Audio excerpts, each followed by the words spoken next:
com restrições injustificadas à minha liberdade de locomoção. Eu me considero uma pessoa com restrições injustificadas à minha liberdade de expressão, inclusive por ocasião do julgamento de recebimento da denúncia do Núcleo 2. Os jornalistas e os advogados foram proibidos de adentrar os recintos da segunda turma, do plenário da segunda turma, com telefone e outros eletrônicos, porque havia uma proibição que segue em pé, que eu não poderia ser filmado, não poderia ser fotografado e que poderia ser responsabilizado, inclusive, por terceiros. Isso, evidentemente, tem causado uma série de danos à ampla defesa, e isso é preciso que fique consignado, como é um momento de autodefesa, como é um momento em que eu estou tendo a oportunidade de falar pela primeira vez em muito tempo, inclusive com restrições a entrevistas, né, que me foram impostas por decisões do ministro relator Alexandre de Moraes, negando entrevistas solicitadas pela Folha de São Paulo, solicitadas pelo Poder 360, solicitadas por outros veículos, ou que foram ignorados, inclusive por veículos internacionais como a BBC, como o Washington Post, como o New York Post. Então, assim, eu friso isso por quê?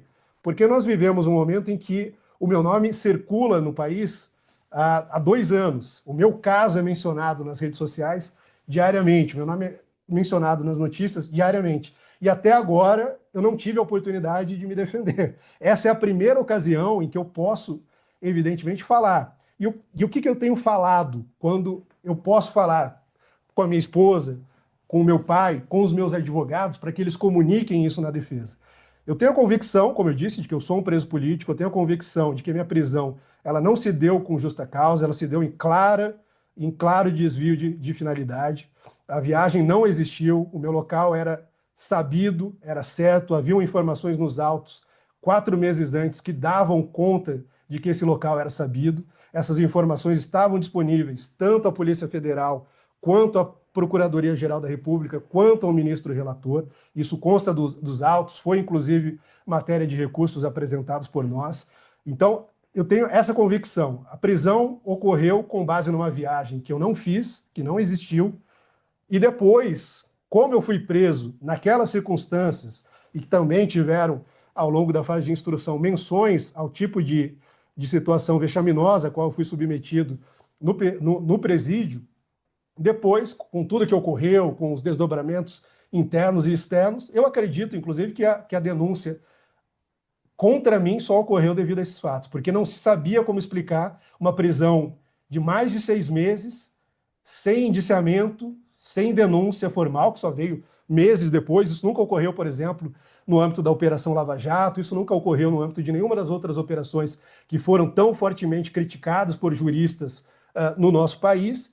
E eu fui submetido a 6 meses de prisão, na verdade um pouco mais, né, alguns dias, uma semana a mais, sem indiciamento, sem denúncia, tendo apresentado todo tipo de prova, tendo sido subjugado a tentar produzir a prova diabólica, e produzimos a prova diabólica, produzimos a prova de que eu não tinha viajado, juntamos aos autos mais de 20 elementos, enquanto a Polícia Federal se reservava a dizer que Ponta Grossa, que é uma das cidades mais distantes da fronteira no Paraná, era uma cidade próxima da fronteira, que eu tinha poucas roupas, que, como eu disse, considero até hoje uma grande extravagância da Polícia Federal, esse detalhe, né?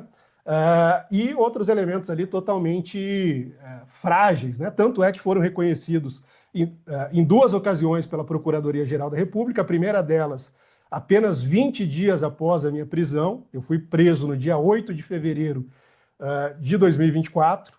A gente estava em período de carnaval, né? Foi na véspera do carnaval. Logo que a PGR, o STF, todos voltaram aos trabalhos normais, a PGR se manifesta pela minha soltura, dizendo que estava demonstrado que não havia ocorrido aquela viagem, que aquela viagem não havia acontecido, que não havia qualquer indício encontrado pela Polícia Federal na minha residência de indícios de fuga.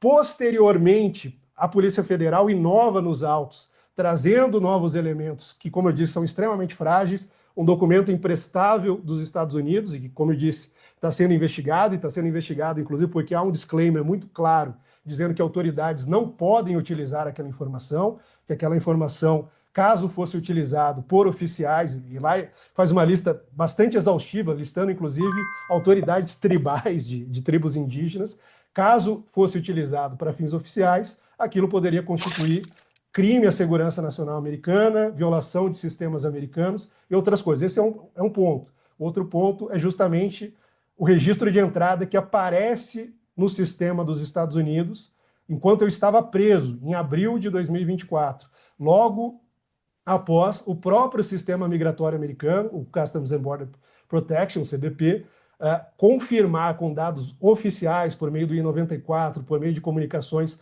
com os meus advogados constituídos nos Estados Unidos, que meu último registro de entrada era setembro de 2022, como eu informei, inclusive, a Polícia Federal, por ocasião do único depoimento ao qual eu fui convocado, no dia 22 de fevereiro, e que foi solenemente ignorado. Então, Excelência, a fim, como o senhor falou, poderia ser algo bastante geral, né? Só para a gente repassar os pontos centrais dessa denúncia. Essa denúncia, desde o início, ela tem se fiado em pilares muito frágeis. Um deles é a delação do Cid, que é uma delação de Schrödinger, né? Cada hora ela diz uma coisa, uma hora ela diz uma coisa, outra hora ela diz seu oposto. Inclusive, nessa última oportunidade que nós tivemos de ouvi-lo, ele disse ali informações totalmente novas, disse inclusive que nunca chegou a ver a minuta, mas em outro momento ele descreve qual seria o conteúdo dessa minuta. Então, assim, uma coisa que eu acredito totalmente descredibilizada, tanto é que a própria Procuradoria-Geral da República considerou que houve deslealdade por parte do delator, que faltou com a verdade. O próprio relator, ministro Alexandre de Moraes, em diversas ocasiões trouxe o Mauro Cid para prestar esclarecimentos, chegando a dizer, inclusive, que havia indícios de que, por relações pessoais ou relações de subordinação e hierarquia, ele poderia estar protegendo pessoas, e eu tenho a firme convicção de que, da mesma forma que ele poderia, talvez, estar protegendo pessoas, ele poderia estar selecionando bodes expiatórios, que é o que me parece que ele tentou fazer, me colocando numa reunião que todas as demais testemunhas dizem que eu não estava, que todos os elementos técnicos mostram que eu não estava, e esse é um elemento fragilíssimo, porque nós sabemos que a delação é meio de prova e não prova. Segundo elemento, depoimento do general Freire Gomes. Desde o dia 10 de março deste ano, nós temos solicitado, junto ao ministro relator, junto ao juízo, que nos fosse compartilhado as imagens, os vídeos do depoimento do general Freire Gomes, para que ficasse claro em que circunstâncias ficou consignado possivelmente o Felipe Martins estava. Nós perguntamos isso ao delegado Fábio Schor, ele disse que não apresentou, e que a Polícia Federal e outros delegados não apresentaram ao general nenhum documento, nenhum elemento, que não houve indução, que foi uma resposta espontânea, e, no entanto, o próprio general Freire Gomes, em documento juntado aos autos, assinado por ele, assinado pelo advogado dele, diz de forma clara e explícita que ele nunca afirmou que Felipe Martins estaria na reunião, que esse possivelmente ficou consignado a partir de um registro de entrada com o meu nome, que foi mostrado para ele, e a partir de termos e de partes da delação do coronel Mauro Cid, que foi mostrada a ele enquanto ela ainda estava em sigilo. Então, houve ali, sim, no meu entender, na minha convicção, e na convicção, acredito também da minha defesa técnica, uma tentativa de induzir a testemunha, e essa tentativa de induzir a testemunha custou também, talvez, a indução da Procuradoria-Geral da República ao erro, a indução do próprio ministro relator ao erro, porque levaram aquilo em consideração. Mas o que é ainda mais grave, porque ficou constado, ficou consignado ali, possivelmente Felipe Martins. Qualquer pessoa que leia o possivelmente, que aparece ali por 3 ocasiões, possivelmente Felipe Martins estava presente, possivelmente Felipe Martins leu, qualquer pessoa saberia que possivelmente significa, indica dúvida, incerteza. No entanto, a Procuradoria-Geral da República, ao realizar ali o texto, ao concretizar o texto da denúncia, ela suprime a palavra possivelmente, que foi suprimida também do relatório apresentado à primeira turma no dia 22 de abril deste ano, por ocasião do voto que recebeu a denúncia contra mim, e naquela ocasião ficou muito claro que o único elemento, como a delação não era um elemento autônomo, não poderia ser o único elemento, que o único elemento utilizado foram as palavras do general Freire Gomes, que agora já restam totalmente esclarecidas. Da mesma forma, um registro de entrada extremamente problemático, que a gente, ao longo da instrução processual, identificou erros dos mais absurdos. O meu nome ali, por exemplo, sempre aparece de forma, com a grafia incorreta, eu apareço como Felipe, como Filipe, como Filipem, ou seja, não havia qualquer rigor naquilo. Há registros de entrada sem registros de saída, há registros que ao serem confrontados com dados técnicos, não correspondem à realidade, há registros que existem ali que não configuram nada, sem contar que são elementos extremamente banais. E por que eu digo que são elementos banais? O Palácio da Alvorada era um local com mais de 20 mil metros quadrados de construção.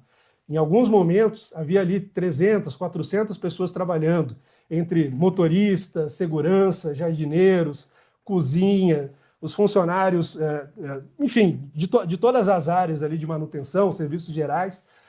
E essas pessoas ingressavam ali diariamente. E o fato delas ingressarem lá não significava que elas tinham qualquer tipo de contato com o presidente, muito menos um contato de natureza golpista, que sequer era do feitio do presidente da República. Então, pega-se um registro de entrada no portão do Palácio da Alvorada, como se o Palácio da Alvorada fosse o consultório de um dentista, que bastava entrar lá que você ia ser atendido.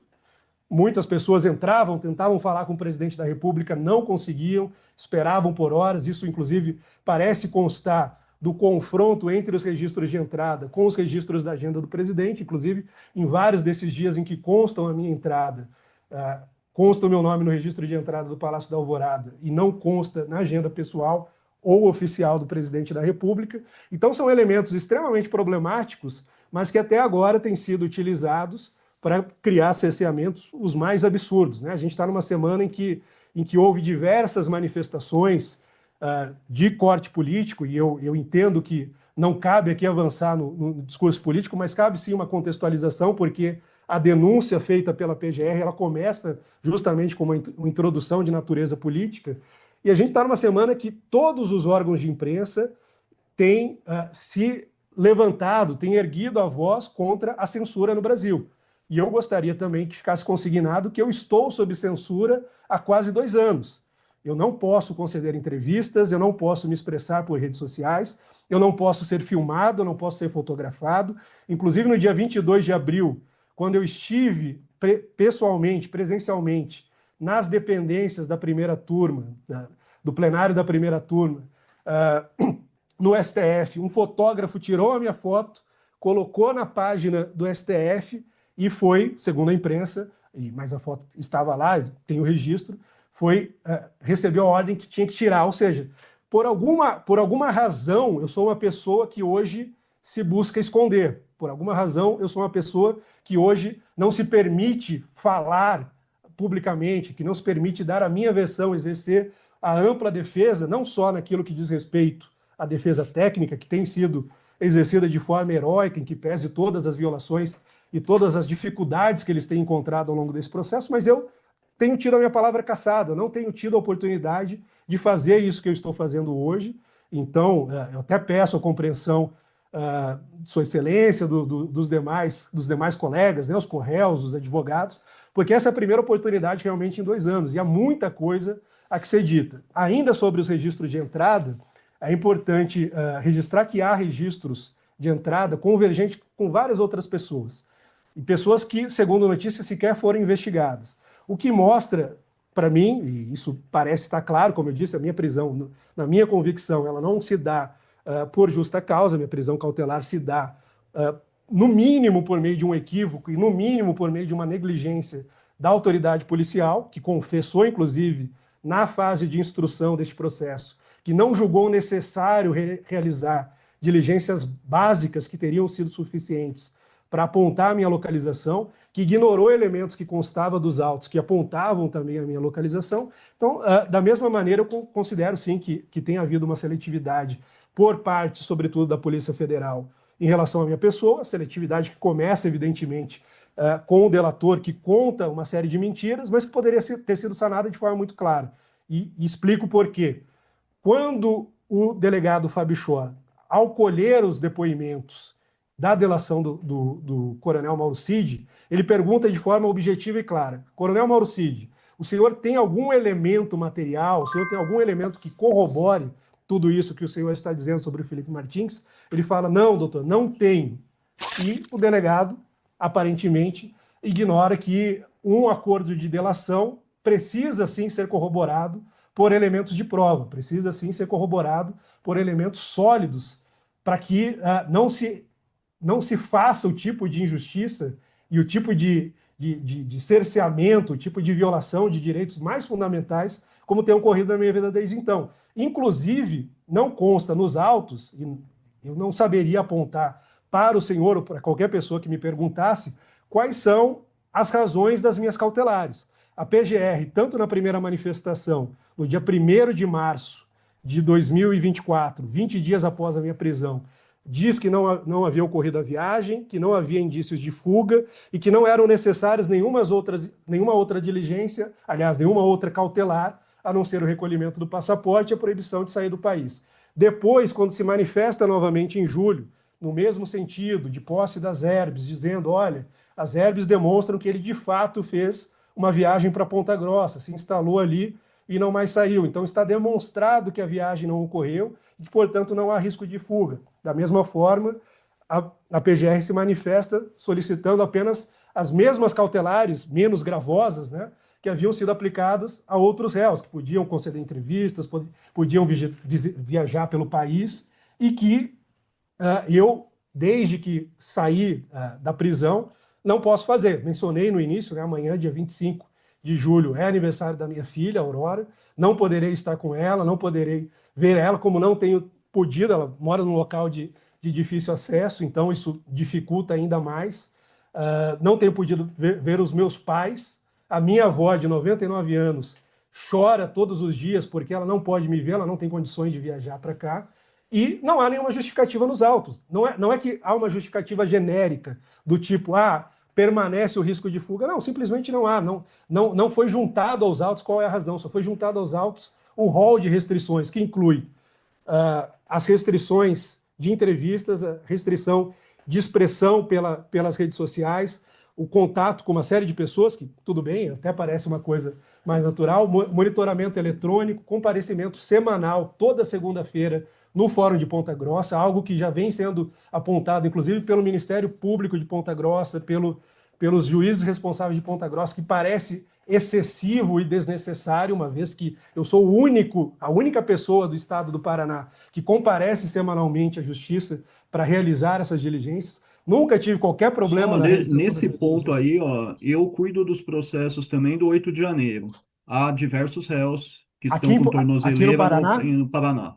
Comparecem toda semana. semanalmente não. Aqui, por exemplo, Semanalmente. Semanalmente, porque a determinação é de Sua Excelência, o ministro relator. Não é nós do juiz podemos, do nós local. podemos solicitar essa Tá? informação? Nós Sim, podemos. tá, vários processos nos autos. É só Não, ótimo, porque a consulta é pública. essa informação foi solicitada ao TJ do Paraná, que nos respondeu dessa maneira. Há uma senhora, por exemplo, aqui em Ponta Grossa, que comparece uma vez por mês em decorrência de um processo do 8 de janeiro, mas ela não comparece semanalmente, toda segunda-feira, tanto que todos os funcionários do fórum já me conhecem, eu sou a única pessoa que faz essa diligência frequentemente, como eu disse, Excelência. Eu saí da prisão em agosto, 8 de agosto de 2024. Nós estamos nos aproximando de agosto de 2025, fazem um ano. Eu tenho cumprido todas essas cautelares de forma diligente, nunca houve qualquer tipo de problema, qualquer violação. Sempre tenho informado nos autos qualquer movimentação, qualquer problema que eventualmente surja, mas permanecem essas mesmas cautelares, essas mesmas restrições, que, como eu disse, têm tido um custo pessoal muito alto, que não encontram previsão no Código de Processo Penal, não encontram previsão na legislação brasileira, e que, como parte da minha autodefesa, eu gostaria de fazer consignar, como alguém que está tendo a oportunidade de falar pela primeira vez, que isso, inclusive, tem causado prejuízos enormes à minha defesa. Dou um exemplo. Ao longo da fase de Senhor instrução. Felipe, o senhor que está fazendo um discurso circular, assim, eu gostaria que o senhor, sem cercear o senhor, só gostaria que o senhor fosse mais objetivo para que eu possa passar a palavra e nós possamos continuar. que a defesa do senhor também vai ter oportunidade de questionar o Perfeito, senhor. excelência, perfeito. Mas como eu Que o disse, senhor já, assim, voltando aos mesmos temas mais de uma vez. Então, eu não me só recordo de. pediria para ser mais objetivo. O senhor está tendo toda oportunidade, como o senhor mesmo destacou Uhum. agora na fala do senhor, que eu É, estou eu, deixando o senhor falar à vontade. A eu única não coisa me é que eu peço que o recordo. senhor seja mais específico. Eu não me recordo de ter me repetido, mas, de novo, como eu falei, ressaltei, inclusive, como justificativa, porque eu entendo que há limites para a autodefesa, embora a ampla defesa e o contraditório devam ser exercidos idealmente, sempre apenas dentro do limite da lei, mas eu justifiquei ao senhor, inclusive, que há discursos, há um discurso introdutório na denúncia e tudo mais, que fala sobre a democracia. E, ao meu entender, a violação de liberdades fundamentais, a violação de direitos mais básicos, como a liberdade de expressão, são, sim, pilares essenciais da democracia que não têm sido respeitados, paradoxalmente, dentro desse processo. E, como eu disse ao senhor, isso precisa ficar consignado não só nos autos desse processo, mas pela primeira vez a gente tem a oportunidade de ser acompanhado pela sociedade brasileira, que, em nome do princípio da transparência. Então, por isso, eu fiz tanta questão de enfatizar esses pontos. Para concluir, ainda sobre a denúncia, há, como eu disse, apenas 3 elementos: delação do coronel Mauro Cid, o depoimento do general Freire Gomes e registro de entrada. O depoimento do general Freire Gomes está superado, ele esclareceu tanto no núcleo 1 quanto em termos de declarações juntados no núcleo 2, que ele jamais disse que eu estive nessa reunião, assim como as demais testemunhas de acusação e também os corréus, né, relacionados a esses fatos. Inclusive, Excelência, eu também não posso deixar de frisar que até me causa estranhamento o fato de eu estar no núcleo 2. Eu passei aqui ouvindo, evidentemente, com todo respeito, o depoimento do colega, do delegado Fernando, mas assim, eu não entendi nada, porque toda a denúncia, toda a narrativa da acusação que me foi imputada está concentrada no núcleo 1. E nós não tivemos, inclusive, a oportunidade de inquirir os demais, ou interrogar os demais réus do núcleo 1, que eram pessoas relacionadas aos fatos que estão sendo investigados aqui, de modo que esse é mais um prejuízo que vem sendo causado à minha defesa. Também gostaria que ficasse consignado que o período em que eu passei na prisão, e aqui eu estou atestando a minha palavra, isso foi dito também por testemunhas, inclusive por uma testemunha que coletou isso de outras pessoas. Parte do período em que eu passei na prisão foi feito em isolamento, após o período de triagem, numa cela sem iluminação, verificada pela psicóloga da unidade, verificada pelos funcionários da unidade, durante 10 dias, O senhor enquanto se. relatou isso para o juiz corregedor? Há um juiz corregedor que vai Eu todo não. mês, né? Excelência, eu não recebi visita do juiz corregedor, mas recebi visita da procuradora, que era corregedora dos presídios pelo Ministério Público, recebi visitas do TJ do Paraná, os funcionários, né, os servidores, isso foi relatado a eles também, a própria corregedoria do DEPEN, deputados estaduais que integravam a Comissão de Segurança Pública do Estado do Paraná também estiveram lá e puderam averiguar esses fatos, fatos Então, atestados não já, só. sim, fica registrado esse ponto já, o senhor já registrou, como o senhor falou, gostaria que fosse consignado. Vamos concluindo? Excelência, ainda não terminei sobre esse ponto, porque é importante, até Não, para o que se senhor já entenda. disse, Não, ficou durante tudo esse bem, período, está até para que superado, porque se. isso não consta da denúncia. Até Essa para é que a se. grande questão. Mas é parte da instrução. Eu estava preso, e enquanto eu estava na solitária, inclusive, estavam tentando Não, me não, não. O coagir. senhor está dizendo que ela é solitária. Então, toda a descrição que está dando, quem está dando é o senhor. Sim, eu Eu estou deixo dando bem essa claro, descrição. a defesa tem todo o direito, e a defesa tem o direito até de falsear a verdade. Não estou imputando ao senhor, Não só estou estou falseando, e deixando isso como bem claro, não estou tá? falseando, Direito de apresentei testemunhas que defesa é amplo atestaram e isso. absoluto. Nós não Sim, temos o crime de Felipe, perjúrio no silêncio, só uma Brasil. questão de ordem. Felipe, só um minuto, silêncio, só uma questão de ordem. Agora a defesa técnica falando. Eu peço a máxima vênia a Vossa Excelência. Nós estamos aqui exercendo uma autodefesa em um processo extremamente complexo. Nós Não, estamos falando de doutor, sim, 78 está tendo terabytes. todo o direito de falar, Tá? por essa razão Tá? estou deixando o Sim, eu réu agradeço. falar. A Tá. questão é que está se estendendo muito em relação a isso, ele não Excelência. conclui. Ele está subcircular. Há um injustiçado do tamanho de Felipe Martins, uma semana falando não Sim, seria doutor, suficiente, sim, sem problemas. O problema é que nós não temos uma semana de tá? depoimento. O senhor sabe Mas muito bem como funciona o processo, eu né? peço vênia, excelência, mas se necessário for, ficaremos um mês Tá. fazendo a Doutor, auto-defesa, vamos, tá? senhor Felipe Eu só Martins, peço a por Vossa favor, Excelência continue. eu só peço a Vossa Excelência que Sim, tenha, doutor por Jeffrey, eu gentileza, já entendi. Eu vou tá? conceder a palavra novamente ao Paciência, réu Felipe. Eu tá? Porque estou tendo toda a paciência do mundo, é doutor. muito importante que a Eu, em autodefesa momento seja algum, eu exercida de cortei forma a eficaz. palavra de ninguém, quer dele, quer do senhor. A Tá única ok, coisa que eu acho que nós devemos prosseguir. Senhor Felipe, Excelência, por favor, eu peço agradeço. que o senhor vá mas concluindo. tudo bem, mas existem informações relevantes sobre isso. Como o senhor sabe, Sim, mas porque o senhor talvez. ainda vai ser inquirido pela PGR e pela sua defesa. Esses fatos Perfeito, podem excelência, ser mas eu quero. explorados aí. Eu gostaria que me fosse garantida a palavra neste momento. O Não, o senhor me senhor concedeu. está tendo. Eu não estou cortando, cerceando a defesa de ninguém. Eu só estou querendo que o senhor vá concluindo. Eu estou Por concluindo, mas, por favor. exemplo, eu não disse em momento algum, e é uma informação relevante para que se entenda o contexto, que o isolamento em cela sem iluminação é algo vedado pela Lei de Execução Penal no Brasil. É algo, inclusive, considerado crime de tortura, caso seja constatado, e, como eu disse, foram feitos os registros para que, eventualmente, isso seja verificado. Essa cela na qual eu constei não dispunha de iluminação, como eu disse, algo vedado, e que configura privação sensorial, uma forma de tortura reconhecida pela Carta de Sim, São José sim. de Costa Rica, por tratados O senhor internacionais, pode por convenções prosseguir. O senhor já internacionais. deixou isso consignado. Excelência, gostaria de deixar consignado também que eu não entendo, inclusive, a pressa com que esse processo tem sido tocado. Eu não entendo a pressa, por exemplo, com que essa instrução foi marcada durante